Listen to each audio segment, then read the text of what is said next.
Today in this video we are going to understand the chapter on personality. Speaking of personality, the word personality originates from the Latin word persona, which means mask, as in the mask which is worn by actors when they are playing different roles on the stage. Different psychologists have tried to explain the nature of this word. They have tried to define personality, and a very famous, very popular definition was given by Gordon Allport. This definition is also a part of our syllabus. Gordon Allport said that personality is the dynamic organization within an individual of those psychophysical systems that determine his unique adjustments to his environment. So these are the four keywords of this definition, as in this dynamic organization of within an individual of the psychophysical systems determine the unique ways in which people adjust to their environment. Now, interest in personality is as old as civilization. Ancient philosophers, ancient poets, they have often speculated why individuals were so unique and why they differed from each other in so many different ways. So basically these personality theorists try to answer just one question, that what accounts for human behavior. So depending on their approach, depending on their perspective, they have all tried to understand the nature of personality of different individuals.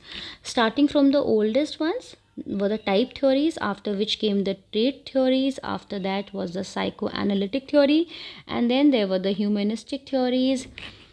And the fifth theory, part of our syllabus, are the modern view of personality, also known as learning approaches to personality, and also called the social cognitive theory. Under type theories, we will be studying theories by two psychologists. One is Hippocrates and the other is Sheldon. Under trait theories, we will be studying theories by Allport, Cattell, and Big Five Factor theory. Under psychoanalytic theory, we will be studying the theory by Sigmund Freud. Also, two of the new Freudians, Karen Horney and Erik Erikson, are part of our syllabus.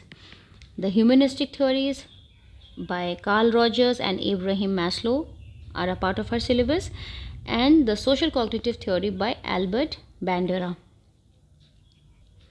Now first let me explain type theories. Basically these type theories hold that human characteristics can be classified into few clearly defined types, and each person can be put in one or the other types accordingly. So if I say that there is one type introvert, there is the other type extrovert, so if all the people who are shy will come into the introvert category, all the people who are outgoing, they will come into the extrovert category. So basically these type theories, they aim to classify people into categories that are distinct and also discontinuous. So a type is simply a class of individuals who are said to share a common collection of characteristics, as the same example that I just gave you of introverts and extroverts. Basically a group of people who share some common collection of personality characteristics. The theory of the four humors were given by ancient Greek philosopher Hippocrates, also the father of medicine, in 400 BC.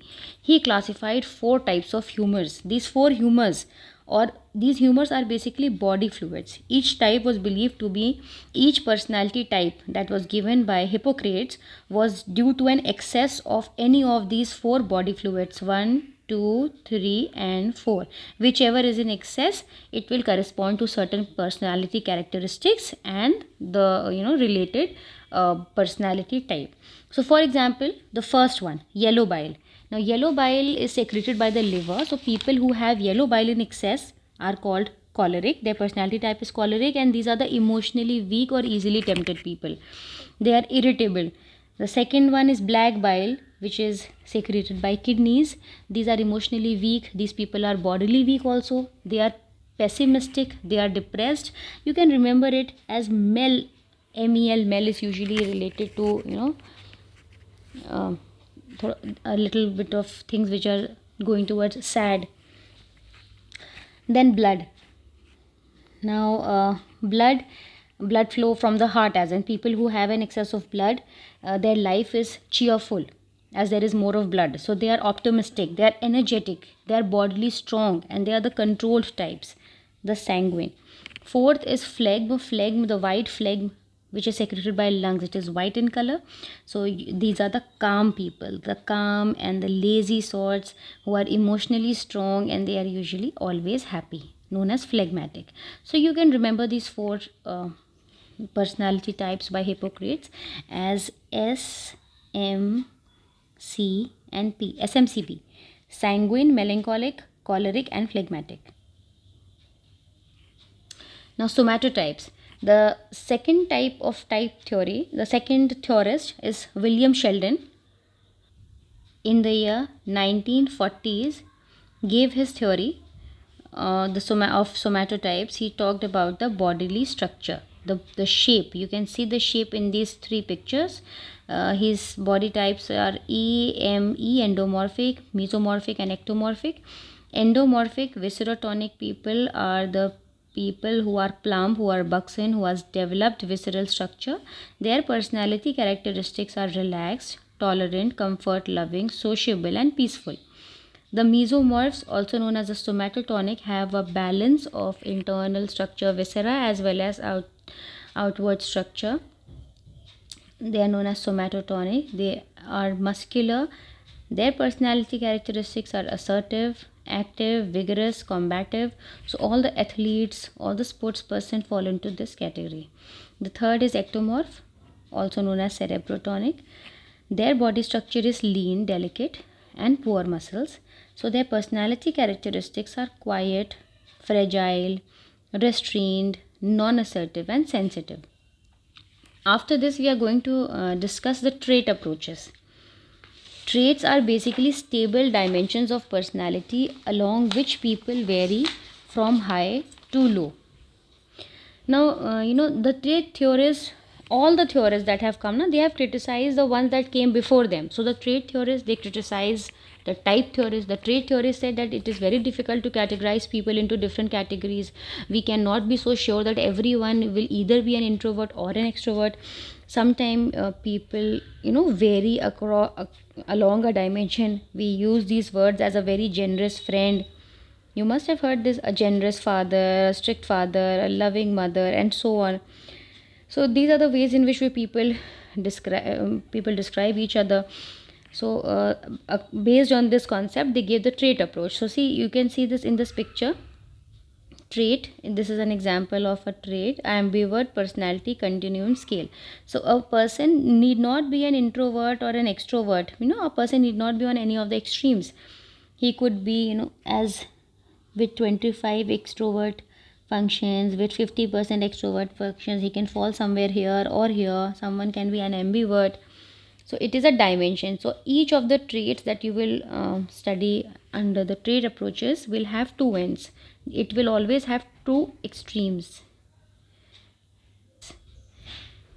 Let us first discuss Gordon Allport's dispositional trait theory. Gordon Allport identified more than 4,500 traits, and he grouped them into three categories: the cardinal traits, the central traits and the secondary traits. Now, cardinal trait is a single trait that dominates an individual's entire personality. Single trait. The example is Mother Teresa's humanity, influential traits like being Gandhian. Now, it is not necessary that every individual will have a cardinal trait. Not all people have cardinal traits. And if at all a person has cardinal trait, it would be clearly visible. So it is 1 in number, but in some books it has been given that cardinal traits can be 2, so that is also acceptable, but not more than that. So if a person is Gandhian, it is clearly visible. Now the next is central traits. Now most people, however, do not develop a single cardinal trait. Instead, they possess these central traits, which are 5 to 10 in number, that best describe an individual's core personality. So any individual, say for example, I say individual A, and I describe his personality as friendly, calm, kind, humorous, messy and nostalgic. So 1, 2, 3, 4, 5, 6. So in between 5 to 10, if the traits have given in your question are in between 5 to 10, you can call it the central traits. The third are the secondary traits. They are the least influential. They are relatively specific, and they have a very weak effect on behavior. They are less influential than the other two, the cardinal and the central. Now, these secondary traits include attitudes and preferences which keep on changing in between situations. For example, I prefer coffee to tea, or maybe I like uh, a particular type of music or something, things which is not very stable. These are the secondary traits, the likes and preferences. Now, the second part of Gordon Allport theory, which is much more important than the first part was his concept of functional autonomy. Gordon Allport has given a very important concept of functional autonomy, the idea that patterns of behavior that are initially acquired under one set of circumstances and which satisfy one set of motives may later be performed for very different reasons or motives. So, for example, a child may start reading fiction because his or her English teacher is constantly telling you to read fiction, and later on, the same student likes to develops an interest in fiction. So now, initially he was reading because only to please his teacher. Later on, he will read because he has developed an interest in fiction and begin reading just for the pleasure of reading. So the same behavior is being repeated, but now for a different motive. This is the concept of functional autonomy.